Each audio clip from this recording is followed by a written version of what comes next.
kami dari tim Demokrasi dan Keadilan untuk menyampaikan beberapa hal. Utamanya kita akan fokus pada putusan MK mengenai ambang batas parlemen, kemudian adanya wacana percepatan jadwal pilkada yang ditolak oleh MK, kemudian yang ketiga mengenai netralitas Jaksa Agung. Hadir bersama kami hari ini ada Deputi Hukum TKD, tim Demokrasi Keadilan, Pak Todung Mulya Lubis. Kemudian hadir juga Muhammad Rashid Ridho, Direktur SIM Sengketa Pilpres dari tim Demokrasi dan Keadilan. Untuk waktu dan tempat kami persilakan kepada Pak Todung terlebih dahulu. Terima kasih. Terima kasih Pak Heru, teman-teman sekalian, terima kasih sudah datang. Sudah lama kita tidak bikin press conference macam ini. Tapi kami menganggap penting untuk press conference pada sore ini menyambut, mengapresiasi 3 putusan MK yang belum lama ini dikeluarkan oleh Mahkamah Konstitusi. Kami mengapresiasi putusan-putusan MK tersebut yang memang menurut kami sangat penting. Ya.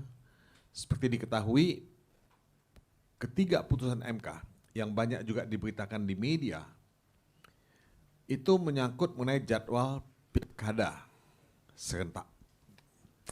Yang kedua mengenai independensi Jaksa Agung. Dan ketiga mengenai parliamentary threshold. Ya. Saya membaca ini di media ya, cukup banyak dan saya terus terang cukup punya hope gitu, punya harapan pada MK. Kenapa saya punya harapan terhadap MK? Tapi sebelum saya menjawab pertanyaan itu, izinkan saya mencoba menjelaskan saja secara sangat singkat ya. Ketiga putusan MK ya, yang baru dikeluarkan. Pertama, mengenai putusan MK mengenai jadwal pilkada. Nah, bagaimana kita ketahui jadwal pilkada yang ditentukan oleh undang-undang itu adalah pada bulan November. Tapi ada rancangan undang-undang, ya, perdebatan yang sedang dilakukan di DPR sekarang ini, yang ingin memajukan jadwal pilkada itu ke bulan September. Nah, perdebatan ini masih berlangsung. Hari ini saya membaca di media bahwa itu masih terus dilanjutkan, ya, pembahasan mengenai hal ini. Tapi MK sudah memutuskan bahwa pilkada serentak itu tetap dilaksanakan di bulan November. Dan menurut hemat kami, putusan MK tersebut adalah putusan yang bijak, ya, agar iklim pilkada bisa terjauhkan dari cawe-cawe politik yang tidak perlu. Ya. Sebab kalau kita melihat pilkada itu dilaksanakan pada bulan September, ya ini saya terima SMS, terima WA, banyak yang mengatakan, loh kok September? Apa nanti ada cawe-cawe politik lagi untuk menggolkan siapa yang akan jadi bupati, siapa yang akan jadi gubernur. Nah, saya tidak ingin berprasangka jelek, ya. Tapi kan kekhawatiran mengenai hal ini juga tidak sepenuhnya salah. Kalau melihat pengalaman yang kita baru saja lewati sekarang ini. Karena cawe-cawe untuk memenangkan paslon tertentu itu terjadi dan banyak diberitakan, ya. Dan kalau masyarakat khawatir bahwa cawe-cawe itu akan terjadi dalam proses pemilihan gubernur, proses pemilihan bupati, menurut saya itu sah saja kalau ada kekhawatiran semacam itu. Nah, jadi kami mengapresiasi putusan Mahkamah Konstitusi yang mengatakan bahwa pilkada serentak itu tetap akan dilakukan pada bulan November. Persoalannya apakah pembahasan, ya, di DPR itu akan berhenti karena sudah adanya putusan MK. Siyogyanya pembahasan di DPR itu dihentikan Karena putusan MK itu bersifat final and binding, dia mengikat. Ya. Nah, ini yang pertama. Yang kedua, putusan MK mengenai independensi Jaksa Agung. Nah, ini juga sangat penting karena selama ini ada kekhawatiran dan dugaan bahwa aparat penegak hukum itu termasuk Jaksa Agung atau kejaksaan sering dianggap ya dipergunakan ya atau didaya gunakan ya oleh pihak kekuasaan. Ya. Nah, saya tidak membantah bahwa banyak ya berita mengenai hal ini seolah-olah ya aparat penegak hukum itu ya menjadi kepanjangan tangan kekuasaan. Padahal saudara-saudara, Jaksa Agung termasuk juga Kepala Kepolisian Republik Indonesia itu seharusnya independen hanya menjalankan dan menegakkan hukum yang berlaku. Dia harus independen terhadap semuanya, termasuk terhadap presiden, termasuk terhadap menteri. Dia bukan ya dalam artian fungsi ya bagian dari bawahan. Ya, dia harus menjalankan fungsinya secara independen. Nah, kesan itu menimbulkan ya persepsi bahwa Jaksa Agung itu tidak netral atau menjadi kepanjangan tangan dari kekuasaan. Padahal kalau saudara-saudara membaca sejarah Indonesia tahun 1950-an, Jaksa Agung kita pada waktu itu sangat independen dan berani, even ya tidak sepakat dengan presiden. Sangat berani, even tidak sepakat dengan Perdana Menteri pada waktu itu. Siapa Jaksa Agungnya? Jaksa Agung Suprapto. Itu orang yang sangat hebat. Ya. Kalau kita melihat. Ya. Jadi secara historis dan secara hukum, Jaksa Agung itu memang harusnya independen. Banyak menteri yang diproses hukum oleh Jaksa Agung pada waktu itu. Waktu itu belum ada KPK. Ya. Jadi pada tahun 1950-an, Jaksa Agung kita itu sangat-sangat dihormati karena independensi ya, yang dia miliki.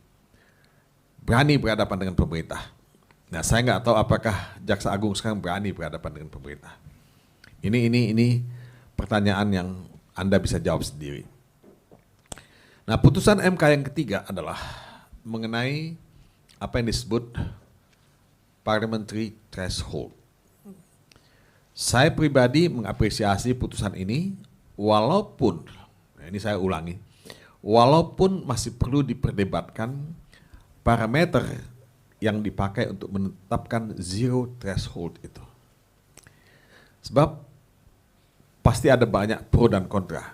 Ya. Apakah zero threshold ini akan menambah jumlah partai politik yang akan menimbulkan ya instabilitas misalnya atau mengganggu jalannya pemerintahan. Ya. Ini pertanyaan yang pasti muncul dalam banyak kalangan, ya. Karena sekarang aja kita punya cukup banyak partai politik. Tahun 1999 ketika pemilu pertama diadakan pada zaman reformasi, itu jumlah partai politiknya 48. Ya, kalau Anda ke TPS, Anda buka kertas suara, itu cukup banyak. Bayangin kalau partai politiknya 48. Bayangkan kalau partai politiknya lebih dari 48. Nah, itu kan tidak mudah gitu. Ya. Nah, dalam negara yang presidensial seperti Indonesia, memiliki jumlah partai yang banyak itu tentu ya menimbulkan persoalan tersendiri. Ya. Jadi kalau saya belum ingin berdebat terlalu banyak mengenai hal ini, karena ini saya kasih satu hal yang perlu mendapat kajian ya yang cukup mendalam, cukup jernih ya kalau kita melihat cost and benefit dari itu semua. Perludem ya Saudara Anggraini mengatakan ya sebaiknya threshold itu 1%. Tapi saya nggak ingin kasih komentar mengenai itu. Ini saya hanya baca di media. Nah, ini beberapa putusan yang menurut saya bagus ya. Tapi saudara-saudara, terlepas dari setuju atau tidak setuju dengan putusan-putusan MK yang saya sebutkan tadi, saya harus mengatakan ada angin segar, ya. Ada winds of change gitu, dari putusan-putusan MK tersebut. Apa itu yang disebut wind of change? Gitu? Angin segar itu. Saya melihat MK kembali ke jati dirinya. Jati dirinya sebagai guardian of the constitution. Sebagai penjaga konstitusi. Bukan menjadi kepanjangan tangan kekuasaan. Nah, ini penting ya. Ini penting kenapa? Karena Mahkamah Konstitusi pasca putusan MK nomor 90 yang memberikan karpet merah kepada Gibran untuk menjadi cawapres pada waktu itu putusan mendapat sorotan tajam sekali dari publik. Yang mempertanyakan MK, apakah MK itu masih tetap sebagai penjaga konstitusi atau tidak? Ya. Malah ada tuduhan kalau Anda membaca, dan ini bisa dilihat di banyak video yang diedarkan di sosial media, MK itu telah berubah menjadi mahkamah keluarga. Ya, tetap juga MK, tapi mahkamah keluarga. Nah, tuduhan ini melemahkan Mahkamah Konstitusi.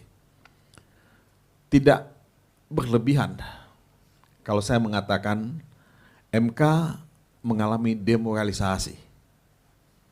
Hakim-hakim MK mengalami demoralisasi, baik sebagai individual hakim maupun institusi MK itu sendiri. Nah, ini sangat disayangkan, saudara-saudara. Ini sangat disayangkan karena itu tidak kita inginkan. Ya. Kita tetap ingin MK itu punya wibawa, dihormati, tapi justru dia kehilangan wibawa dan kehilangan martabatnya sebagai MK. Padahal MK itu adalah anak kandung reformasi. Saya yang ikut dalam gerakan reformasi mendukung lahirnya MK. Ya. Dan kita tidak ingin MK itu didegradasi. Ya. Nah, saudara-saudara, penemuan MK akan jati dirinya ini sangat penting ya dalam keadaan sekarang ini. Kenapa?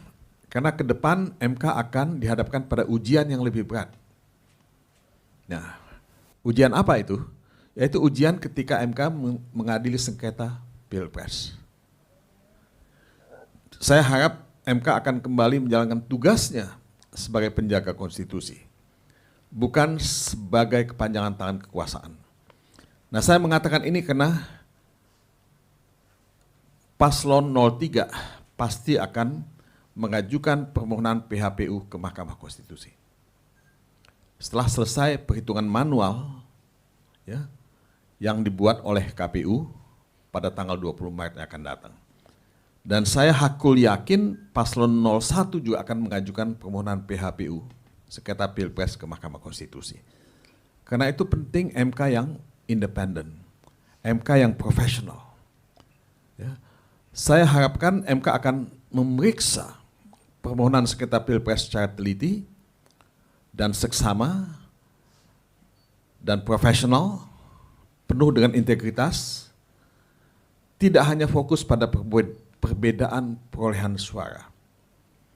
Karena pemilu itu harus dilihat secara holistik, ya, tidak parsial. Pemilu itu proses panjang dari pra pemilihan atau pra pencoblosan, pemilihan ya atau pencoblosan, dan pasca pencoblosan atau proses penghitungan suara. Nah, semua proses ini yang disebut sebagai pemilu, sebagai Pilpres. Kita nggak bisa bilang, pemilu itu hanya pencoblosan gitu. Nggak begitu. Prosesnya itu ditinggalkan. Buat saya, dan saya kira dalam, kalau Anda belajar hukum, proses itu sama atau malah lebih penting ketimbang perolehan suara. Ini yang disebut sebagai terstruktur, sistematik, dan masif. Nah, pelanggaran, kecurangan, malah ada yang menyebutkan sebagai kejahatan pemilu, yang terjadi menjelang pencoblosan itu harus diteliti, harus dipelototi, harus dianalisa, harus diputuskan oleh MK. Nah, saudara-saudara, ini pengantar dari saya. Sebelum saya tutup, saya harus mengatakan saya kagum dengan Mahkamah Konstitusi di Austria. Ya, saya kagum dengan Mahkamah Agung di Kenya dan Malawi. Mereka berani membuat putusan yang bernas tentang pemilu yang harus dilihat secara holistik, tidak dilihat secara parsial. Nah, saya ingin MK kita juga mampu tampil sebagai Mahkamah Konstitusi yang betul-betul punya wibawa konstitusional. Karena kalau melihat secara parsial, itu bahaya. Bahayanya apa? Ya, yang disebut parsial itu. Kalau hanya melihat hasil penghitungan suara semata-mata, maka artinya proses pra-pencoblosan dianggap tidak bermasalah. Nah, saya bisa tanya pada Anda-Anda semua, apa betul proses sebelum pencoblosan itu tidak bermasalah? Ini pertanyaan yang sangat logis untuk diajukan. Ya. Sebab menurut saya proses pada pra-pencoblosan itu sangat banyak masalahnya. Mau buktinya? Anda baca saja keterangan Bawaslu. Ya, baca saja keterangan Ketua KPU yang pernah mengakui bahwa ada masalah dengan Sirekap, ada masalah di Malaysia, di Taiwan pada waktu itu. Mereka sendiri mengakui ada masalah. Bawaslu punya catatan dan punya press release mengenai itu. Ribuan masalah. Nah, apalagi kita sebagai perwakilan paslon, apalagi civil society, LSM-LSM, mereka tahu begitu banyak masalah. Anda bicara dengan Ferry Amsari, Anda melihat masalah. Anda bicara dengan teman-teman yang mengelola aplikasi kawal pemilu, Anda melihat masalah. Anda menonton film Dirty Votes, di situ banyak masalah. Nah, apakah ini mau dibiarkan? Apakah semua ini mau diputihkan? No way. There's no way kita memutihkan pelanggaran yang terjadi sebelum pencoblosan. Nah, saya ingin berhenti sampai di sini. Terima kasih. Baik, terima kasih Pak Todung. Mungkin Pak Rido mau menambahkan? Cukup. Cukup. Baik. Tadi mungkin secara kesimpulan Pak Todung tadi sudah menyampaikan bahwa mengapresiasi 3 putusan MK mengenai percepatan jadwal pilkada, penolakan percepatan jadwal pilkada, kemudian netralitas Jaksa Agung dan ambang batas parlemen. Dan kemudian juga dikemukakan bahwa MK merupakan the guardian of the constitution atau penjaga konstitusi, sehingga marwahnya harus dikembalikan setelah putusan MK 90 dan mendorong MK untuk lebih berani melakukan terobosan-terobosan hukum yang sejatinya MK sebagai forum atau sebagai pengadilan final dan terakhir terhadap permasalahan pemilu ini mempunyai wawasan atau pemikiran yang lebih terbuka dan lebih progresif terhadap perkembangan dan tidak menutup mata terhadap pelanggaran-pelanggaran yang terjadi sebelum pencoblosan, terutamanya tadi yang disampaikan Pak Todung, proses itu sama pentingnya dengan hasilnya untuk memperoleh pemimpin yang legitimate. Baik, dari catatan tersebut mungkin saya buka 2-3 pertanyaan dari rekan-rekan wartawan. Monggo, silakan Mas.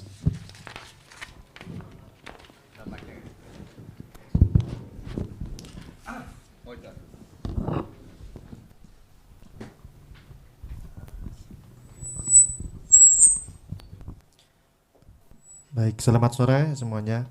Saya Hafid dari Media Forum Keadilan. Yang ingin saya tanyakan pertama, persoalan parliamentary threshold itu tadi kan yang dihapus gitu kan. Namun bagaimana dengan presidential threshold gitu? Apakah juga dibutuhkan untuk dihapus seperti itu? Itu pertanyaan pertama. Lalu untuk pertanyaan yang kedua, apakah tadi yang MK hanya menerima persoalan angka-angka dalam artian sengketa pemilunya, tidak mempersoalkan pra pemilihan, para pencoblosan? Lalu apa yang perlu dirubah oleh MK menurut pandangan Anda sekalian? Lalu yang ketiga, boleh di kasus lain nggak sih, Mbak? Kasus lain soal ya termasuk Ganjar yang dilaporkan oleh PW itu. Bagaimana tanggapan dari tim Ganjar perihal pelaporan IPW soal dugaan gratifikasi seperti itu? Terima kasih. Oke, ada 3 pertanyaan. Yang pertama, apakah presidential threshold itu perlu dihapuskan atau tidak? Yang pertama saya harus katakan bahwa belum ada putusan MK mengenai hal ini. Ya. Nah, mengenai parliamentary threshold tadi saya sudah menjelaskan sebetulnya. Masalah-masalah yang dihadapi ya, secara praktis, secara politik ya, dengan putusan semacam itu. Saya tadi mengutip Titi Anggraini ya dari Perludem yang mengatakan ya sebaiknya ada threshold itu, cuman dia menyebutkan angka 1%. Nah memang ini nanti akan panjang sekali perdebatannya. Karena pasti banyak pendapat. Ya. Ada pihak yang ingin partai sebanyak-banyaknya, bebas saja. Ya. Nah ada negara seperti itu. Saya itu Panwaslu tahun 1999.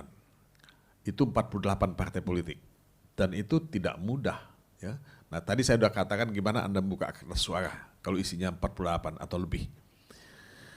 Nah tapi ada model seperti di Amerika, partainya cuma 2, Demokrat dan Republik. Nah ini pilihan-pilihan politik yang mesti dibuat ya. Nah saya tidak ingin menyampaikan ya, opini saya dan menyimpulkan ya apapun ya. Tapi bahwa MK berani membuat putusan seperti itu saya apresiasi. Ya, itu saya apresiasi karena ini kan MK diadakan pada hari-hari yang sulit gitu, setelah putusan MK nomor 90. Saya bukan hakim MK, tapi saya bisa merasakan bagaimana perasaan hakim-hakim MK yang membaca kritik, ya, membaca kecaman ya, terhadap mereka akibat lahirnya putusan nomor 90. Nah jadi ini kembali ke jati diri. Saya katakan tadi, lepas dari setuju atau tidak setuju, saya mengapresiasi putusan ini. Nah pertanyaan Anda yang kedua, itu mengenai apa yang perlu diubah dalam konteks PHPU kan, ya penyelesaian sengketa Pilpres. Nah, kami berpendapat bahwa desain konstitusional penyelesaian sengketa Pilpres itu mesti dikembalikan kepada ya fungsi MK itu sendiri, ya sebagai penjaga konstitusi. Jadi MK itu tidak hanya sebagai mahkamah kalkulator. MK itu harus melihat proses pemilihan umum ini dari awal sampai akhir. Dari pencoblosan sampai penghitungan suara. Kalau penghitungan suara sekarang ini begitu banyak masalah. Ada sirekap yang bermasalah. Kemudian juga ada kehebohan sekarang ini. Kok suara PSI tiba-tiba melonjak tinggi misalnya kan. Ini kan semua ada masalah nih. Nah pada pencoblosan, pemilihan tanggal 14 itu banyak masalah. Nah saya tuh baru pulang dari Jogja, Bung. Saya ketemu dengan Ketua DPRD Gunung Kidul, Ibu Endah Subekti. Ibu Endah Subekti itu menceritakan kepada saya, satu saat kampanye di Gunung Kidul itu Presiden Jokowi akan datang, kemudian bendera-bendera PDIP disuruh diturunkan waktu itu. Dan ada anggota PDIP yang akan ditahan. Dia turun ke lapangan, dia berhadapan ya, head to head dengan polisi, dengan pihak security, minta supaya tidak dilakukan penurunan bendera, minta supaya anak itu tidak ditahan, tapi tekanan begitu sedemikian rupa, itu betul-betul menegangkan situasinya pada waktu itu. Dan yang saya terkejut ada tank, ya, tentara jalan ya di sana. Nah ini kita pemilu atau dalam keadaan darurat, ya kayak gitu. Ya. Jadi saya tuh melihat apakah itu bukan pelanggaran, apakah itu tidak perlu dilihat dalam menyelesaikan sengketa pilpres. Karena kalau keadaan seperti itu, ya kita sudah berada dalam keadaan yang tidak bebas gitu untuk menentukan pilihan kita. Nah jadi desain konstitusional penyelesaian sengketa pilpres harus melihat soal ini. Nggak bisa hanya melihat hasil pencoblosan ya, dalam C1. Kemudian dihitung saya berjenjang. Nggak cukup itu. Kalau itu yang dilakukan, kita tidak ya, memberikan keadilan. Ya. Nah kita ini kan mesti siap kalah, siap menang. Saya tidak kalau saya pribadi, tentu saya ingin menang. Tapi kalau saya kalah dengan terhormat. Itu yang saya mau lakukan, kalau saya. Nah yang ketiga, tadi pertanyaan Anda mengenai Ganjar. Ini dalam soal laporan IPW. Saya membaca bahwa Saudara Ganjar Pranowo sudah menolak secara kategoris ya, tuduhan itu. Ya. Nah selebihnya saya tidak punya komentar.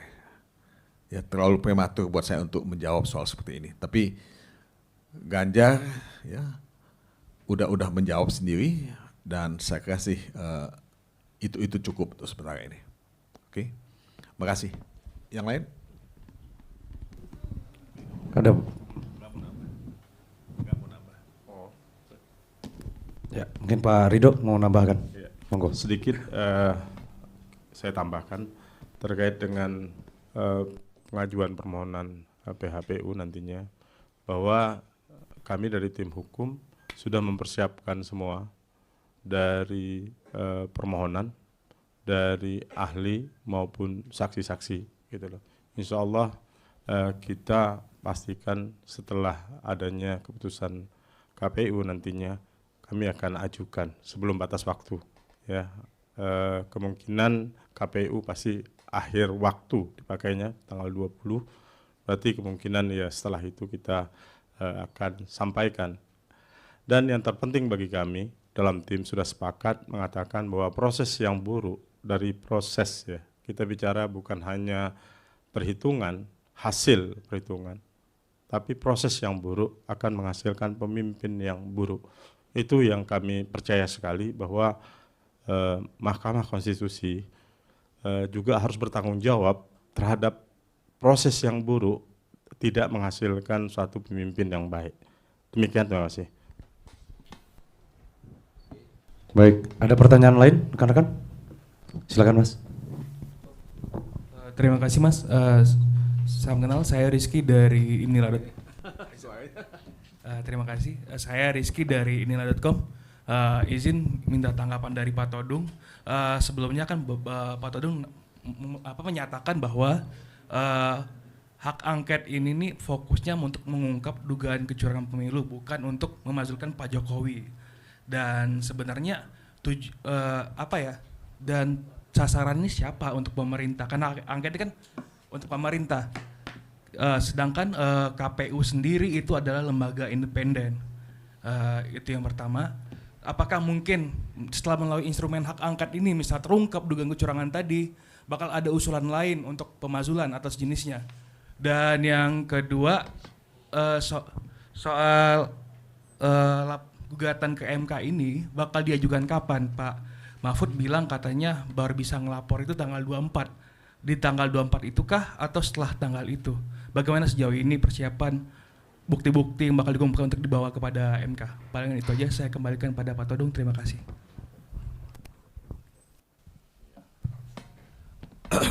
Oke. Dari inilah.com ya. Terima kasih, tadi saya sudah terima surat dari inilah.com ya. Karena saya menulis surat pada inilah.com ya, untuk menyampaikan ya beberapa hal yang menurut saya tidak sepenuhnya akurat dalam pemberitaan. Ya, saya itu tidak pernah diwawancara, tidak pernah juga ditelepon waktu itu. Jadi saya merasa keberatan untuk pemberitaan yang dilakukan seperti itu. Tapi Anda kan mengatakan, ini ada semacam pernyataan tertulis dalam WA grupnya. Saya sendiri nggak tahu, ya kan? Nah, jadi saya nggak bicara soal itu sekarang. Saya ingin jawab pertanyaan Anda tadi. Soal hak angket, ya, itu kan hak ya yang ada pada DPR. Ya. Selain hak angket ada hak interpelasi. Ya. Proses ini lebih banyak dilakukan oleh partai politik. Ya. Kalau fokus saya lebih pada permohonan PHPU di Mahkamah Konstitusi. Nah, saya memang pernah ditanya oleh wartawan mengenai hak angket. Ya. Saya tentu senang ya hak angket itu bergulir. Kenapa? Karena kebijakan pemerintah atau pelaksanaan undang-undang itu bisa diuji sejauh mana undang-undang itu dilaksanakan sesuai dengan maksud pembuat undang-undang. Sejauh mana kebijakan itu diuji, ya. Nah, kebijakan itu kan macam-macam. Bisa juga masuk kebijakan dalam penyelenggaraan pemilu, ya. Pelaksananya siapa? Pelaksananya KPU memang dan Bawaslu. Tapi kebijakannya kan dibuat oleh pemerintah. Bahwa pemilu itu mesti diadakan, ya, tanggal sekian, ya, sekali 5 tahun. Itu kan semua ada undang-undangnya. Nah, jadi saudara-saudara, hak angket itu penting, ya, untuk menguji, ya, kebenaran, ya, menguji kebijakan. Nah, apakah dia ada hubungannya dengan pemakzulan? Saya nggak melihat ada hubungannya dengan pemakzulan. Bahwa temuan hak angket, kalau hak angket itu sudah selesai, akan digunakan untuk pemakzulan, itu soal lain. Itu soal lain. Jadi tidak betul tujuan hak angket itu untuk melakukan pemakzulan. Ya, saya kasih ini yang perlu lebih difahami. Tapi bahwa hasilnya itu, temuannya itu dipakai, ya, entah oleh fraksi mana untuk pemakzulan, itu soal kedua. Sebab, ya, proses hak angket dan proses pemakzulan itu dua proses yang berbeda sama sekali. Berbeda sama sekali. Nah, itu yang pertama. Yang kedua, tadi pertanyaan Anda mengenai apa tadi? Permohonan PHPU, ya. Wah, tadi Pak Ridho sudah menyatakan bahwa itu tanggal 20 itu kan batas akhir perhitungan manual KPU. Nah, kita setelah tanggal 20 itu punya waktu 3 hari, ya, untuk mempersiapkan permohonan PHPU. Nah, setelah 3 hari itu kita akan menyampaikan permohonan PHPU kita kepada Mahkamah Konstitusi. Nah, apakah, ya, sidang itu akan dimulai pada tanggal berikutnya misalnya? Ya, ini kan juga kita mesti lihat nantinya, karena pihaknya kan tidak hanya satu. Pihaknya selain kita, saya paslon 03, ada juga paslon 01, ada KPU, ada Bawaslu, dan juga ada pihak terkait lainnya. Dan saya asumsikan pasti paslon 02 akan menjadi pihak terkait dalam hal ini. Jadi akan ada proses waktu. Nah, saya nggak tahu MK akan memutuskan, ya, tanggal berapa proses persidangan ini dimulai. Tapi ya sekitar itulah, ya. Miss-nya mungkin 1-2 hari. Cuman kan masalahnya, Anda lihat sendiri, apakah jangka waktu 14 hari untuk menyelesaikan perkara sengketa Pilpres ini bisa, ya, dilakukan atau tidak? Ini kan 14 hari kerja, ya. Bisa tercapai atau tidak? Ini ada soal, ya, Idul Fitri, ya. Ada holiday juga yang kita mesti hitung nanti. Karena itu tidak mungkin ada sidang pada Idul Fitri. Ya, tapi prosesnya seperti itulah. Kalau saya bisa katakan secara sangat singkat. Berarti untuk sasaran hak angket ini pada pemerintah bagian apanya? Tapi kan dari penyelenggara pemilu KPU itu sendiri lembaga independen. Oh, saya kira sih bukan KPU, pemerintah. Makanya siapa presiden, kementerian atau sejenisnya mungkin? Itu saya belum lihat, ya. Artinya yang mempersiapkan semua ini kan partai politik. Ya, saya sendiri tidak terlibat. Saya hanya fokus pada PHPU. Dan tadi izin mempertegas saja, berarti untuk laporan ke MK tadi gugatan bakal diajukan setelah rekap keseluruhan. Oh iya dong. Ya, tidak mungkin sebelum rekap. Hah? Setelah keputusan. Setelah keputusan merekapitulasi itu, KPU itu. Berarti belum ada tanggal pasti dari pihak. Loh, tidak mungkin kan, kita mesti tahu hasil, ya, Pilpres yang dibuat oleh KPU berdasarkan perhitungan, ya, secara berjenjang secara manual itu. Ya, kita tunggu itu dulu, ya. Terima kasih. Baik, terima kasih. Pak Ridho ada yang mau ditambahkan mungkin? Nggak, secara hukum acaranya, Mas. Kan kita bicara tentang masalah apa objek keberatan kita terhadap keputusan hasil pemilu yang dikeluarkan oleh KPU. Jadinya tidak mungkin secara waktu kita bisa mengajukan saat ini misalnya keberatan kita terhadap apa, ya objeknya adalah keputusan KPU itu. Jadi ketika putusan KPU itu yang diperkirakan tanggal 20 karena batas waktu tanggal 20 nanti, itu kita diberi waktu 3 hari untuk menyampaikan keberatan. Jadinya, kalau misalnya sebelum tanggal 20, berarti kami juga akan mengajukan sebelum tanggal 20. Tapi kan kemungkinan batas waktunya tanggal 20, kita masih ada 3 hari waktu untuk mengajukan permohonan PHPU-nya. Saya itu ya, karena tidak ada waktunya itu bisa kita sendiri mengajukan sebelum adanya keputusan KPU, karena objeknya adalah putusan KPU itu sendiri. Terima kasih. Ya. Baik, terima kasih Pak Ridho, Pak Todung. Terima kasih rekan-rekan semua, saya kira cukup untuk hari ini. Selamat sore dan wassalamualaikum warahmatullahi wabarakatuh.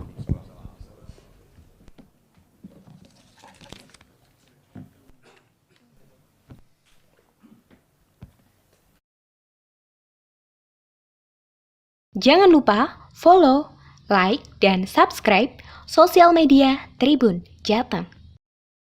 Download Tribun X sekarang, menghadirkan lokal menjadi Indonesia.